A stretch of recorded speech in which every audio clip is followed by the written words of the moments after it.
Video में हमने बात की थी नंदवंश की, और आज हम बात करेंगे नंदवंश के दौरान हुए विदेशी आक्रमणों की।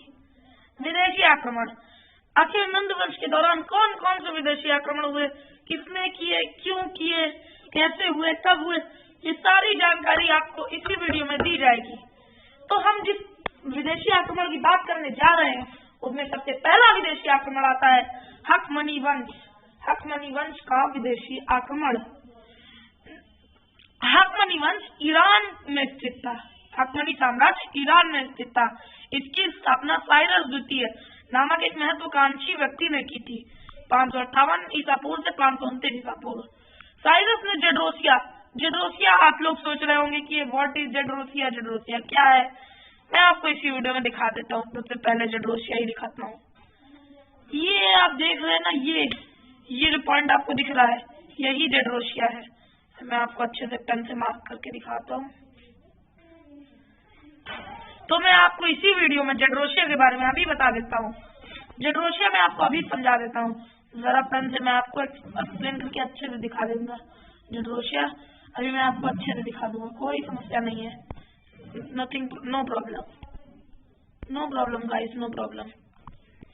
रुकिए थोड़ा टाइम। जेड्रोसिया ये है जेड्रोसिया। रुकिए मैं अभी आपको मैं पेन से अच्छे से मार्क करके दिखा देता हूँ। ये जो आप हिस्सा देख रहे हैं ये this is known as Gedrosia. It is the part of the Pakistan and some Balochistan at the present time. तो आगे बढ़ते हैं।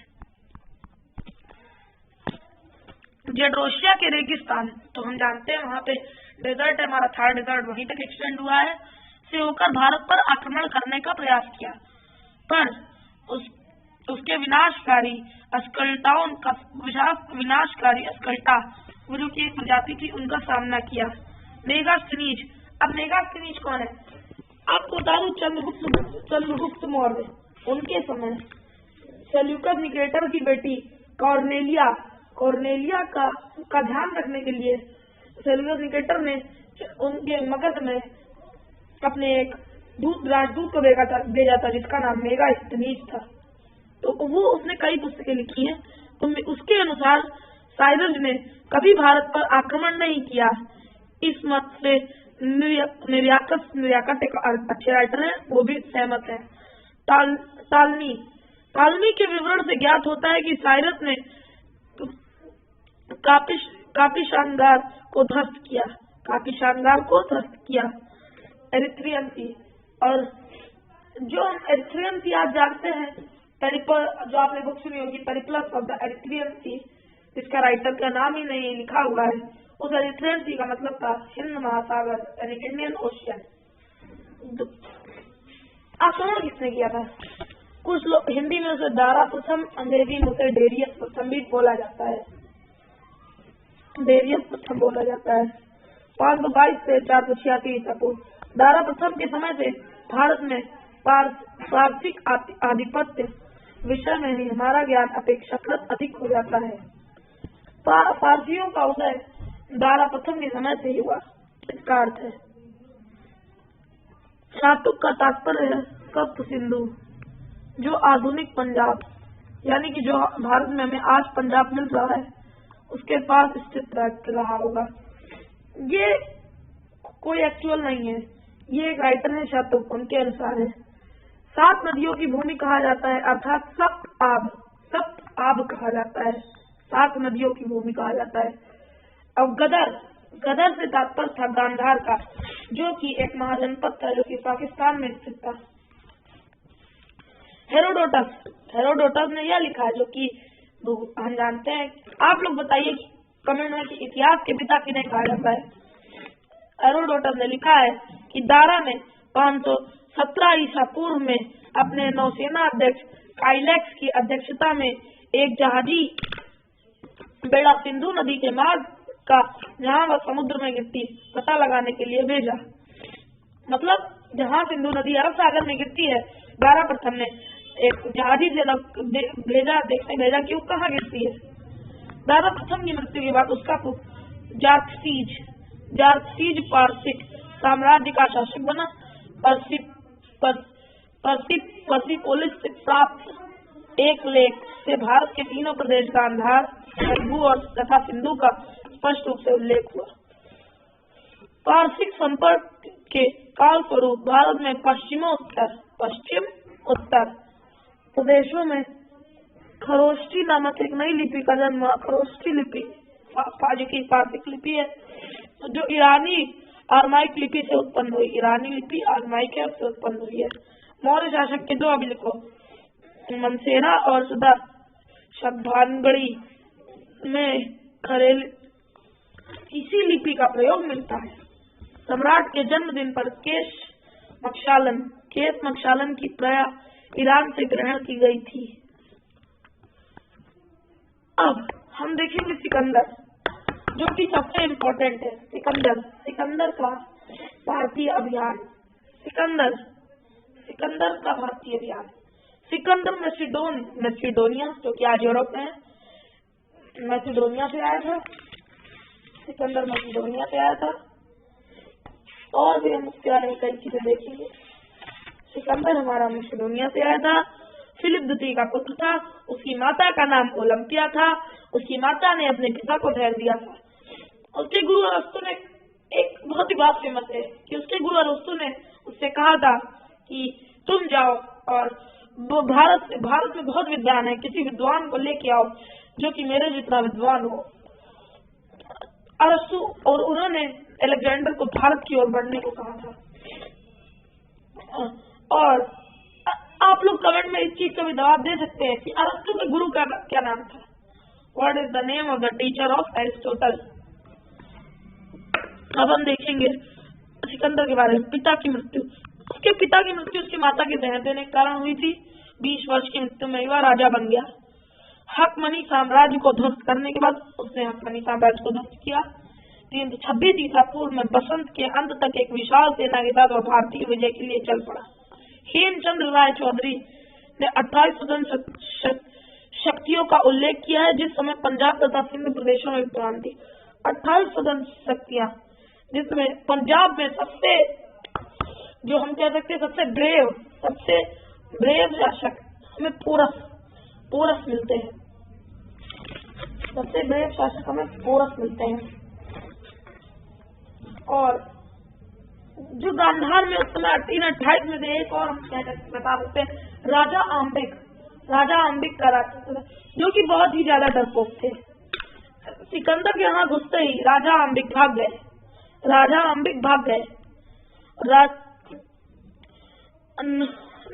भारत का एक सबसे निकटवर्ती प्रदेश था। नोकिया में सिकंदर से तक्षशिला के राजा लिखा होगा आम्बी के नेतृत्व में दूतमंडल मिला, जिसने उसे सहायता की पूर्ण दिया। तक्षशिला के राजा आम्बी के नेतृत्व में एक मंडल मिला, जिसने सहायता का पूर्ण आश्वासन दिया। राजा ने सिकंदर को बहुमूल्य वस्तुएं दी।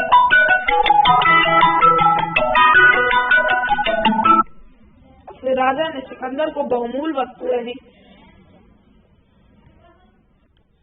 मैं इसका सार आपको बता दूं तो वो काफी डरपोक थे, इतने डरपोक थे। जो राजा आया तो सिकंदर जब आया तो उन्होंने उसको महंगी वस्तुएं दिया और उससे युद्ध नहीं किया और उसे रास्ते बताए कि आप कैसे भारत में घुस सकते हैं। भारतीय नरेश द्वारा अपने देश में प्रति विश्वासघात किए जाने या लिखित इतिहास में पहला प्रमाण है। और आपको ये बात भी याद रखनी है कि किसी भारतीय नरेश द्वारा अपने देश में के प्रति विश्वासघात किए जाने पर या लिखित इतिहास में पहला प्रमाण है राजा आम्बी। आपको ये चीज याद रखनी है। प्रथम सैन्य दल को मार्ग पुष्कलावर्ती के शासक अष्टक का भीषण अवरोध का सामना करना पड़ा। पुष्कलावर्ती के शासक अष्टक का भीषण अवरोध सामना करना पड़ा। अब हम देखेंगे पुष्कलावर्ती के शासक का भीषण सामना करना पड़ा। तो अब हम सामना करना पड़ा। 30 दिनों तक युद्ध करने के पश्चात भारतीय राजा अपनी स्वाधीनता की रक्षा करते हुए मारा गया। सिकंदर ने फिलिप के नेतृत्व में एक सैनिक दोनात और पुकलातवादी में रख दिया। सिंधु नदी को पार करने के बाद तक्षशिला के शासक आम्बी, जिसका राज्य सिंधु तथा झेलम नदियों के बीच फैला था, अपनी पूरी प्रजा सेना के साथ सिकंदर के सम्मुख समर्पण कर दिया तथा अपनी राजधानी में सिकंदर के भव्य स्वागत किया। तो वो मैंने आपको बता दिया राजा आम्बी ने क्या किया, बहुत ही बड़े थे वो। अब सिकंदर ने 2 नगर की स्थापना की। पहला नगर रण क्षेत्र में ही विजय के उपलक्ष्य में बनाया गया, उसका नाम निकाया रखा गया।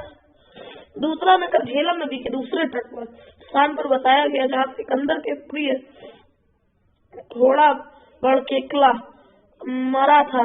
घोड़ा सिकंदर का बहुत ही एक प्यारा घोड़ा था, यहाँ सिकंदर का प्रिय घोड़ा बड़केकला, एक सिकंदर का बहुत ही प्यारा घोड़ा था, जो जिस जगह पे मारा गया था उसी जगह पे सिकंदर ने वो दूसरा शहर बनवाया।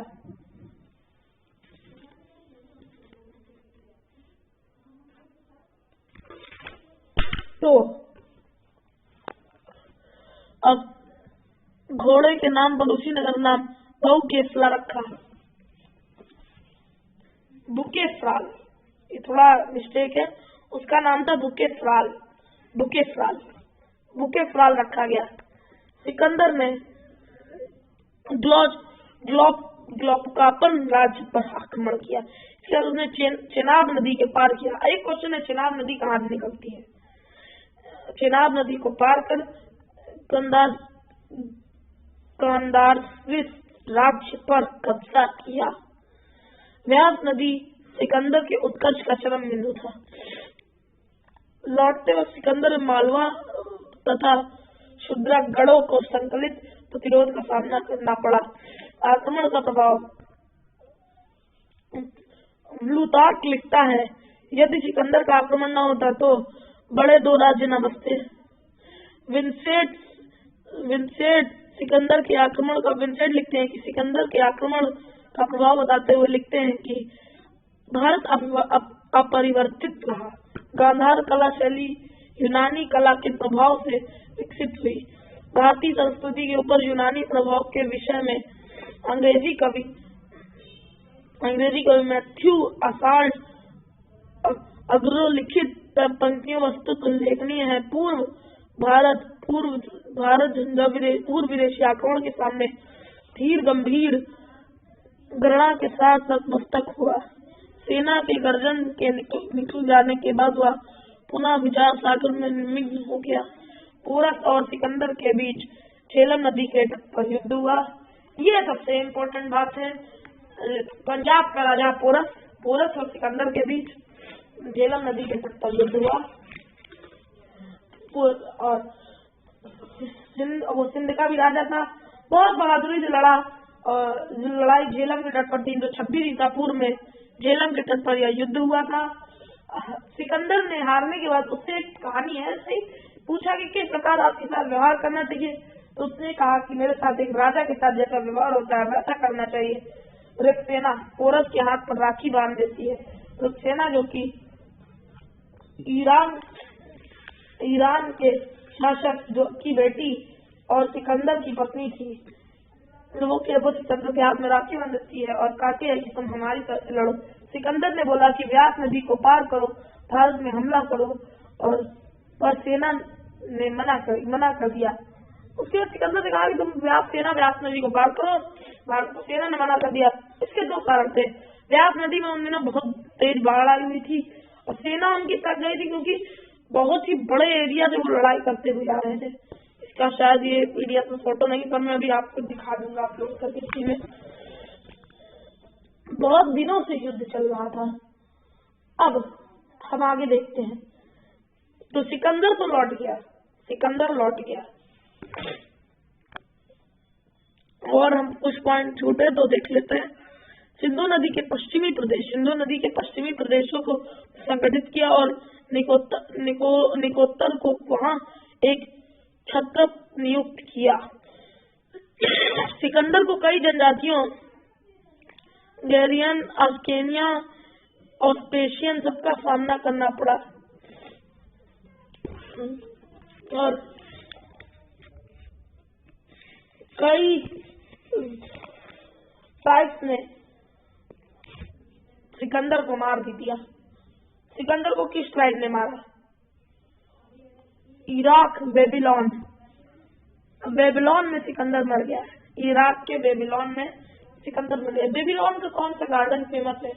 आप इसके बारे में एक आंसर दे सकते हैं। इराक में जनजातियों को सामना करते हुए उसकी मृत्यु हो गई। अब हम देखते हैं अलेक्जेंडर का कैसे क्या चला। तो मैंने आपको बताया था जेड्रोसिया हकमनी वंश, जेड्रोसिया हकमनी वंश।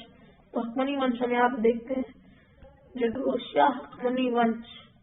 हकमनी वंश, हकमनी वंश ये जेड्रोसिया है। यहाँ पे हकमनी वंश अलेक्जेंडर आया था। जब अलेक्जेंडर आया तो पहले उसने हकमनी वंश खत्म किया। ये हमको आदि सेना अराकोसिया भेज दी उसने। अराकोसिया फिर हमें यहाँ पे दिखता है तक्षशिला। तक्षशिला नहीं दिख रहा होगा, अभी दिख जाएगा। तक्षशिला अभी दिख गया। तक्षशिला ये जो हमें दिख रहा है ये है तक्षशिला। तक्षशिला ये दिस इज तक्षशिला। तक्षशिला पर मैंने जो आपको राजा बताया था, राजा अम्बिक, उससे युद्ध हुआ। फिर यहाँ से वो लोग तक्षशिला पे युद्ध हुआ। और भी बहुत पूरा युद्ध हुआ। पाकिस्तान, अराकोसिया, जेड्रोसिया सब में युद्ध हुआ। फिर उसके बाद हमें यहाँ पे आपको दिख रहा होगा पफाला करके एक स्थान, पटाला और अलेक्जेंड्रिया करके एक शहर दिख रहा होगा। ये वही शहर है जिस शहर को अलेक्जेंडर ने बताया था। ये वही शहर है जिस शहर को अलेक्जेंडर ने बताया था, अलेक्जेंड्रिया। ये वही शहर है। और ये पटाला, यहाँ पे पूरा ये मैंने आपको बता दूं कि झेलम नदी, व्यास नदी आपको दिख रही है। ये पंजाब आपको दिख रहा है। यहाँ पर पोरस और सिकंदर का युद्ध हुआ था। पोरस वर्सेस सिकंदर, पोरस और सिकंदर का युद्ध हुआ था। तो इसी प्रकार इन आक्रमणों का जो प्रभाव था और क्या हुआ, मैंने आपको पूरी कहानी एक्सप्लेन कर दी। तो आप इस वीडियो को लाइक करें, ज्यादा से ज्यादा लाइक करें और मेरे चैनल को सब्सक्राइब करें। मेरे वीडियो पे जितने लाइक आएंगे उतना ही मुझे वीडियो बनाने के लिए और सपोर्ट मिलता रहेगा। Thank you.